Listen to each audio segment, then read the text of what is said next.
एक एक पराक्रमी पेशवा आठवला तरी आजही प्रत्येक ब्राह्मणाची छाती गर्वानं फुलून आल्या वाचून राहायची नाही. काय त्या शनिवार वाड्यावरच्या संपन्नतेच्या कहाण्या, थोरल्या बाजीरावाची महती. काय रे, मध्येच कसली शंका? उभा राहा. गुरुजी, छत्रपती शिवाजी महाराज इतके द्रष्टे की त्यांनी आरमाराची महती वेळीच ओळखली. हो, मग विषय पेशव्यांचा चालू आहे ना. पण गुरुजी, महाराजांनी जोपासलेले आरमार आंग्र्यांनी जीवावर उदार होऊन वाढवले, सांभाळले. या अरबी समुद्रात कोणाची टाप नव्हती आपली गलबते घालण्याची. आणि इंग्रजी सरकारची हातमिळवणी करून खुद्द नानासाहेब पेशव्यांनी ते आरमार बुडवले. आपला हा तालुका कंपनी सरकारच्या मुखात अलगद जाऊन पडला.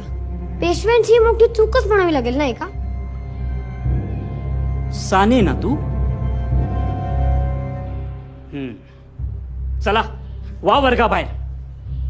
ब्राह्मणाच्या पोटी जन्म घेऊन पेशव्यांचा उपमर्द करण्याची बुद्धी झाली तुम्हास. अरे पुढच्या 42 पिढ्या नरकात जातील शिंच्या. ध्यानात ठेव, आता कंपनी सरकारच आपले मायबाप.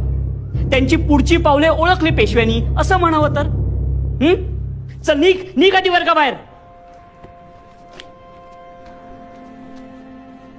नादारीचा अर्ज भरा.